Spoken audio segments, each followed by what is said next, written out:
भारत में 5G युग की हुई शुरुआत। पीएम मोदी ने रिमोट दबाकर 5G सेवा लॉन्च की। पहले फेज में 13 शहरों में शुरू होगी सुविधा। पीएम के साथ मुकेश अंबानी भी रहे मौजूद। मुकेश अंबानी ने कहा 5G आने से देश में नई क्रांति आएगी। मुकेश अंबानी ने कहा 5G से भारत नवाचार का हब बनेगा। शहर और गांवों का फासला कम होगा। 5G कामधेनु के तौर पर काम करेगा। पीएम मोदी ने आज से इंडियन मोबाइल कांग्रेस की शुरुआत की। पीएम ने टेलीकॉम ऑपरेटर से बातचीत की। 4 दिन तक चलेगा इंडियन मोबाइल कांग्रेस। पीएम इस समय 5G सेवा देने वाली कंपनियों का डेमो भी उन्होंने देखा। 5G सेवाओं के कामकाज का निरीक्षण भी किया। 4G के मुकाबले 5G की स्पीड 10 गुना ज्यादा होगी। बेहतर वॉइस क्वालिटी और कनेक्टिविटी के साथ इसे लाया गया। नवरात्र के मौके पर एलपीजी सिलेंडर्स के दामों में कटौती। 19 किलो वाला कमर्शियल गैस सिलेंडर 25 रुपए 50 पैसे हुआ सस्ता। कटौती के बाद दिल्ली में इसकी कीमत 1,859 रुपए 50 पैसे हुई, जबकि इससे पहले 1,885 रुपए में मिल रहा था सिलेंडर। लगातार छठे महीने कमर्शियल सिलेंडर की कीमत में आई कमी। मई में इसकी कीमत 2,354 रुपए पर पहुंची थी। 14.2 किलो वाले रसोई गैस की कीमत में फिर कोई बदलाव नहीं किया गया। वहीं नेचुरल गैस की कीमत में 40% बढ़ोतरी की गई है। राष्ट्रवादी कांग्रेस पार्टी के दिग्गज नेता और पूर्व मंत्री छगन भुजबल की मुश्किलें बढ़ी। चेंबूर पुलिस स्टेशन में भुजबल पर आईपीसी की धारा 506(2) और 34 के तहत मामला दर्ज। छगन भुजबल पर जान से मारने की धमकी का आरोप। शिकायतकर्ता ने भुजबल के खिलाफ हिंदू देवी देवताओं का अपमान करने का आरोप लगाया। बिहार में सियासी जमीन तलाश रहे प्रशांत किशोर जन सुराज यात्रा का आगाज करेंगे। गांधी जयंती के मौके पर प्रशांत किशोर यात्रा की शुरुआत करेंगे। पश्चिमी चंपारण के भितिरहरवा गांधी आश्रम से अपनी यात्रा की शुरुआत करेंगे पीके। 3000 किलोमीटर की पैदल यात्रा करेंगे पीके। यात्रा के दौरान प्रशांत किशोर लोगों में जन सुराज की भावना भरेंगे और लोगों को पदयात्रा से जुड़ने की अपील करेंगे। 2 दिवसीय गुजरात दौरे पर दिल्ली के मुख्यमंत्री अरविंद केजरीवाल थोड़ी देर में कच्छ में पहली जनसभा को करेंगे संबोधित। गांधीधाम में एक प्रदर्शनी में भी लेंगे हिस्सा। केजरीवाल और भगवंत मान जूनागढ़ में दोपहर 3 बजे दूसरी सभा को संबोधित करेंगे। केंद्रीय गृह मंत्री अमित शाह के दौरे से ठीक पहले जम्मू कश्मीर में सुरक्षा के कड़े बंदोबस्त किए गए। संवेदनशील इलाकों में पुलिस की ओर से हाईटेक कैमरों को इंस्टॉल किया जा रहा। जम्मू बस अड्डे से रजौरी और पुंछ जाने वाली गाड़ियों पर रखी जा रही है नजर। रजौरी पुंछ हाईवे पर विशेष नाके लगाए गए। अमित शाह 3 अक्टूबर को जम्मू पहुंचेंगे और 4 अक्टूबर को रजौरी में एक बड़ी रैली करेंगे। उससे पहले अमित शाह रघुनाथ मंदिर और माता वैष्णो देवी के दर्शन भी करेंगे।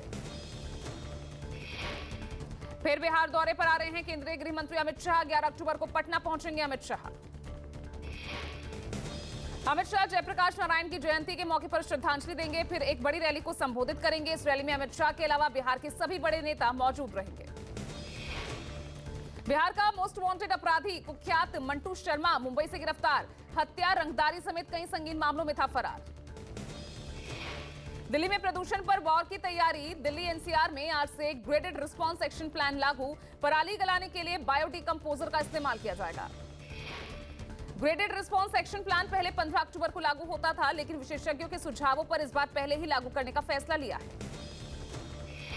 मुंबई में ऑटो टैक्सी में सफर करना हुआ महंगा। टैक्सी का किराया 3 रुपए और ऑटो रिक्शा का किराया 2 रुपए बढ़ा। मुंबई और मेट्रोपॉलिटन क्षेत्र के लोगों को अब काली पीली टैक्सी से सफर करने पर न्यूनतम किराया 28 रुपए और ऑटो रिक्शा से यात्रा पर न्यूनतम किराया 23 रुपए देना होगा। न्यूनतम 1.5 किलोमीटर से अधिक दूरी की यात्रा पर यात्रियों को काली पीली टैक्सी पर प्रति किलोमीटर 18.66 रुपए यानी 18 रुपए 66 पैसे किराया देना होगा। चिली एम्बेसी की तरफ से दिल्ली में चिली नॉट चिली कार्यक्रम का आयोजन किया गया। कार्यक्रम के दौरान चिली की संस्कृति और पर्यटन से जुड़े स्थलों के बारे में दिखाया गया। भारत के कई बड़े व्यापारी चिली में करते हैं कारोबार। चिली एम्बेसी के अधिकारियों के मुताबिक भारत सेब, अखरोट, कीवी के साथ वेस्ट वाइन भी आयात करता है। We are experiencing, you will find some new production on mixing wine with some what we call Borgoña, which is red wine with some fruit. and also the white wine, Chardonnay sour, I have been told. Embassy के अधिकारी देश में आगे बढ़ते हैं और अब बात कोरोना की। देश में लगातार कोरोना के मामलों में गिरावट जारी है। 24 घंटों में 3,805 नए मरीज मिले, 5,000 से ज्यादा स्वस्थ हुए। गुरुग्राम के ग्लोबल फायर मॉल में लगी भीषण आग। सूचना मिलते ही फायर ब्रिगेड की कई गाड़ियां मौके पर पहुंची। किसी के हताहत होने की खबर नहीं। फिलहाल आग लगने के कारणों का पता नहीं चल पाया है।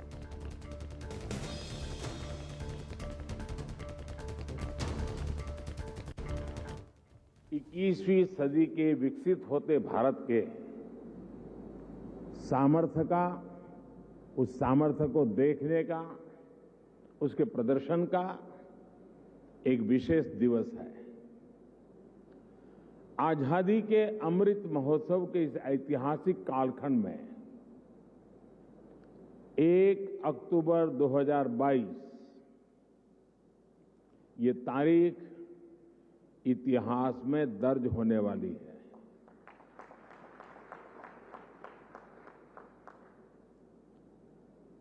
दूसरा, ये नवरात्रि का पर्व चल रहा है। शक्ति उपासना का पर्व होता है और 21वीं सदी की जो सबसे बड़ी शक्ति है, उस शक्ति को नई ऊंचाई पर ले जाने का आज भी आरंभ हो रहा है।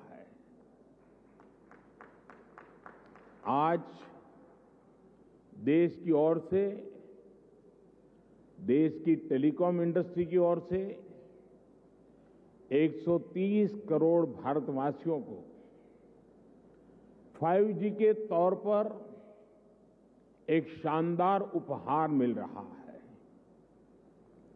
5G देश के द्वार पर नए दौर की दस्तक लेके आया है। 5G अवसरों के अनंत आकाश की शुरुआत है। मैं प्रत्येक भारतवासी को इसके लिए बहुत बहुत बधाई देता हूं। साथियों, मैं गौरव से भरे इन क्षणों के साथ ही मुझे खुशी इस बात की भी है कि 5G की शुरुआत में ग्रामीण स्कूलों के बच्चे भी हमारे साथ सहभागी हैं, गांव भी सहभागी है, मजदूर गरीब भी सहभागी है। अभी मैं यूपी के ग्रामीण स्कूल की बेटी 5G होलोग्राम टेक्नोलॉजी के जरिए रूबरू हो रहा था। जब मैं 2012 के चुनाव में होलोग्राम लेकर के चुनाव प्रचार कर रहा था तो दुनिया के लिए अजूबा था। आज वो घर घर पहुंच रहा है। मैंने महसूस किया कि नई तकनीक उनके लिए किस तरह पढ़ाई के मायने बदलते जा रही है। इसी तरह गुजरात, महाराष्ट्र, ओडिशा के गांवों के सुदूर स्कूल तक 5G के जरिए बच्चे बड़े बड़े विशेषज्ञों के साथ क्लास में नई नई चीजें सीख रहे हैं। उनके साथ नए दौर की क्लास का हिस्सा बनना, ये वाकई बहुत रोमांचित करने वाला अनुभव है। साथियों, 5G को लेकर भारत के प्रयासों का एक और संदेश है, नया भारत। टेक्नोलॉजी का सिर्फ कंज्यूमर बनकर नहीं रहेगा, बल्कि भारत उस टेक्नोलॉजी के विकास में, उसके इम्प्लीमेंटेशन में बहुत बड़ी एक्टिव भूमिका निभाएगा।